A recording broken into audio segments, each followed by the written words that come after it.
The headlines: 40 workers to lose jobs at Arawak. The man brutally shot dead last Friday was a wanted man.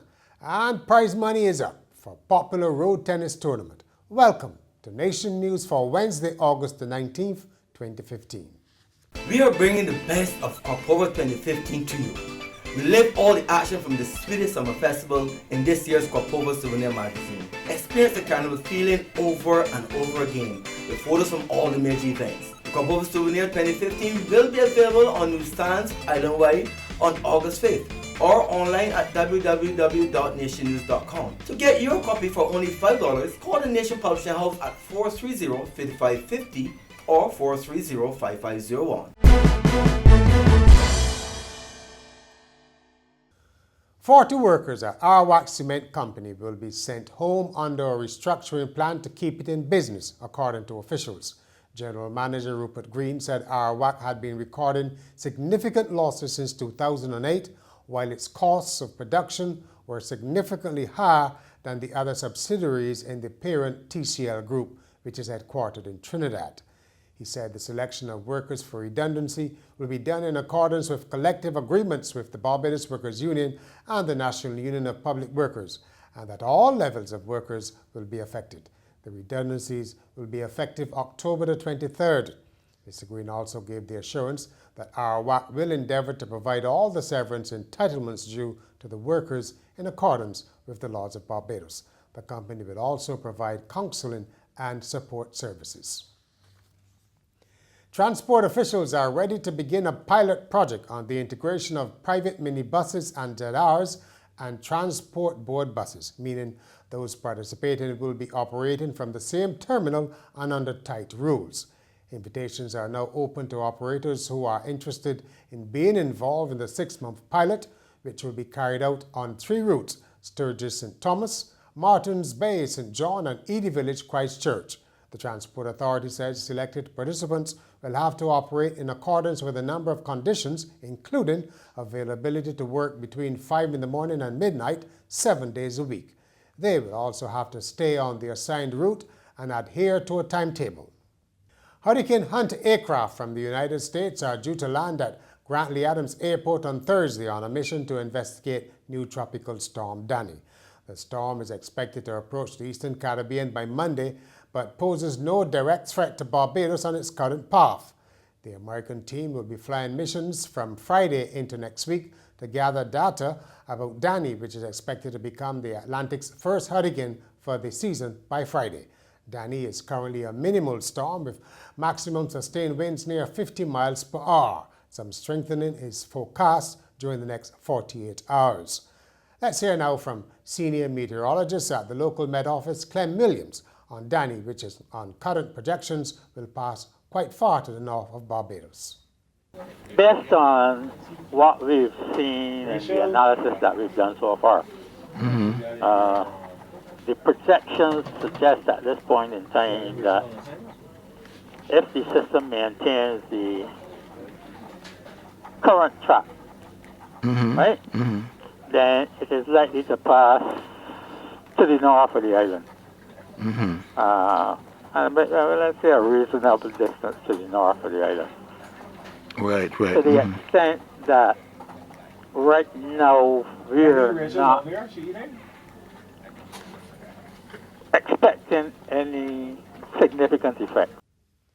Liat is warning that there could be some flight cancellations on Sunday, Monday, and Tuesday due to the passage of the storm. The airline advises passengers who are scheduled to fly on these days to monitor the local radio stations and the Liat website, liat.com. The man who was fatally shot in a hail of bullets last Friday in Wildy has been named as wanted man Kimar Whitfield Ronaldo Leacock. Police say the 26-year-old from New Orleans was identified by relatives. Police had issued an appeal for identification of the body. Mr. Leacock was shot several times around 8 p.m., just hours after police issued the wanted notice. Another wanted man, Nicholas Ricardo Clark, has turned himself in to police accompanied by a lawyer.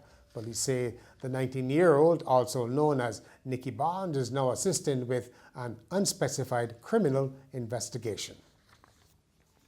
It is not quite a mystery as to why about 1,300 students failed to take their CXC exams in some subjects this year. The figure mentioned last week by Education Minister Ronald Jones caused a bit of a stir. Jeff Brooms, the principal of Parkinson, has been seeking to fill the information vacuum. In a media briefing on Tuesday, Mr. Brooms said that some students sat the exams earlier in the year, but it was not recorded. The entry's got to be in like November or something like that for the June exam. But children do the exams, some children do exams in January and pass. Well, then they don't turn up in June either. Then don't turn up in June.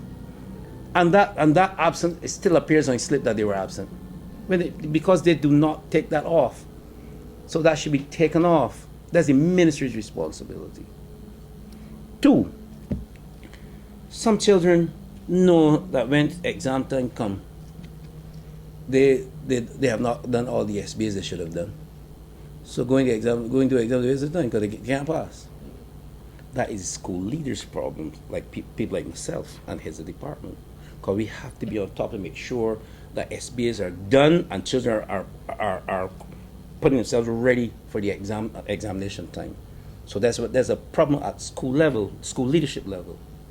Thirdly, there are some children for some reason don't prepare themselves. They're in a mood and they feel and might can fail anyhow, and they don't leave home.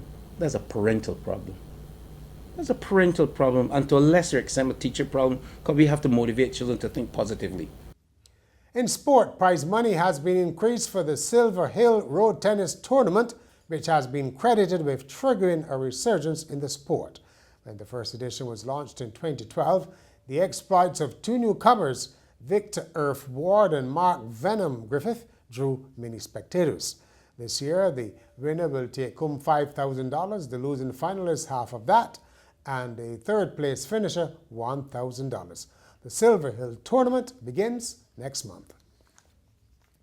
And finally, police in Western Germany are looking for thieves who broke into a store selling alcohol and stole the caps off 1,200 bottles of beer, presumably to collect points for a prize contest. Yet, they left the beer untouched.